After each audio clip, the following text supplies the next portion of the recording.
out the important stuff. So I made it so that I could split the train apart. And now I have these easier to work with strips. And so now I'm going to use the train for something it's not meant to be used for. So I think the most important thing is my laptop. But it's really pretty delicate and yeah, super important, super valuable. So I probably want it pretty close to me.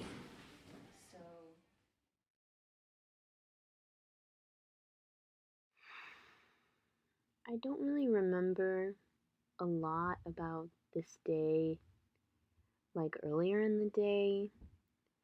What I do remember is I think I was at school for a really long time. I'm not being productive anymore. I'm not solving any of these problems. I'm just getting frustrated. Like, this is just not a good day, so I'm just gonna go home. It was like 10 p.m. So, I mean, it was dark outside, of course. But, like, I'd gone home later before. Huge deal to me. And so I'm on the train. Everything just kind of looks normal, so I'm like, okay, well, I'm just gonna put in my earbuds. I'm just gonna listen to some music.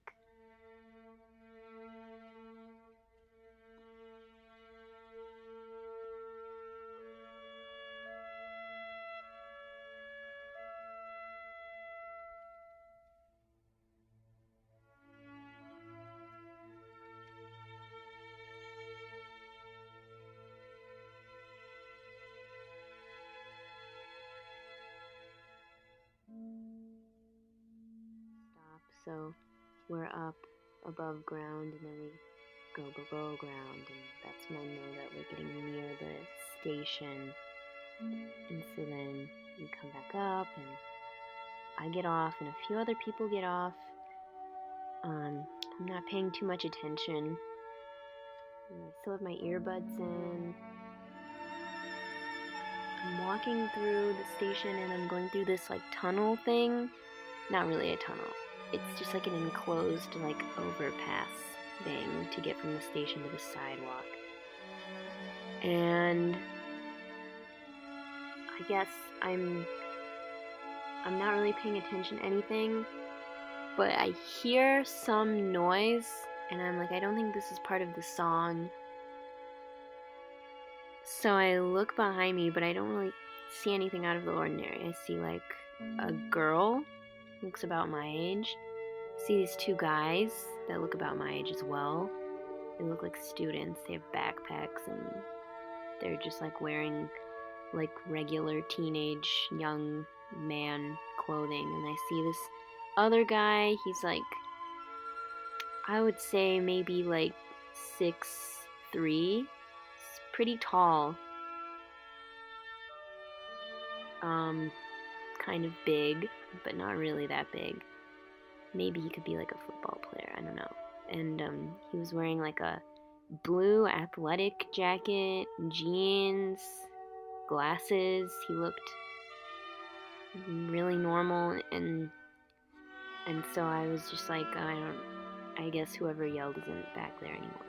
And so then I keep walking, and then I hear it again, and I look back, and I'm like, who is yelling? It's like really loud.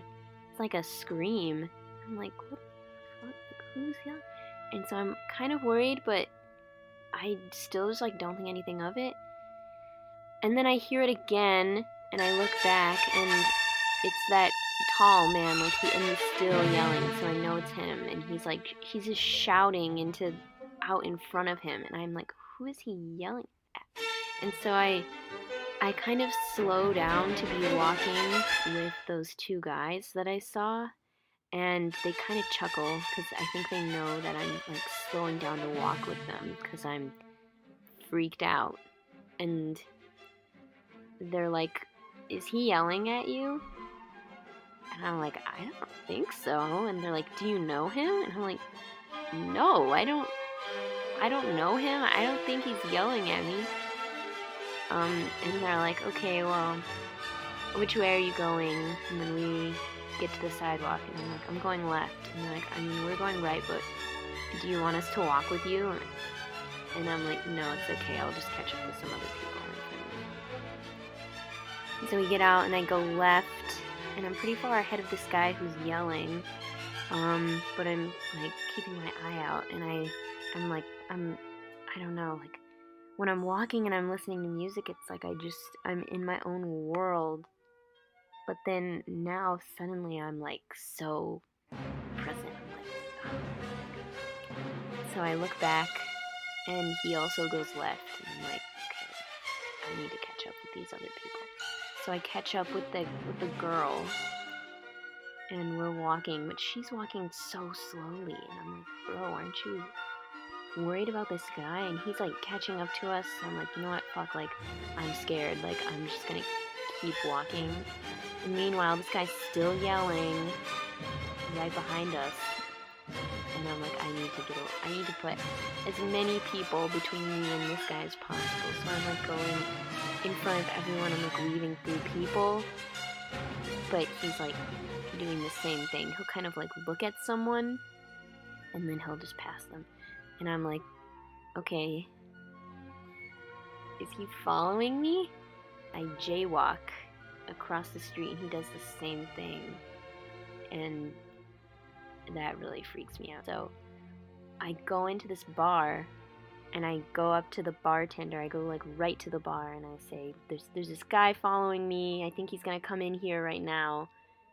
And then everyone looks at the door, and the man goes up to the door, looks inside, looks around, and then he leaves. He just keeps walking. And I'm so relieved. And so I say, oh my god, okay, he left.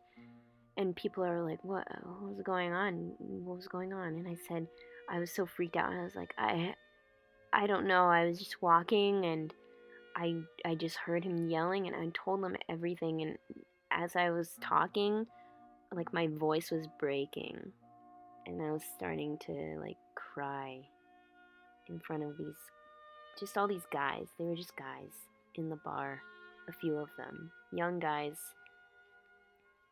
probably my brother's age, and then an older bartender. And I was just like crying in front of them because I was relieved, and I was really scared, and I was really tired, and the day was just too much.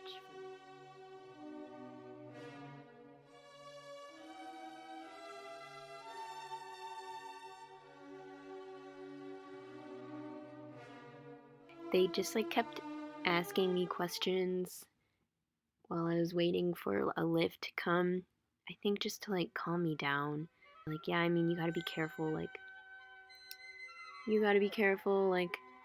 this area isn't that safe. Like, you shouldn't be walking around at night. And I'm like, yeah, I know, like, I guess I just wanted to use the train.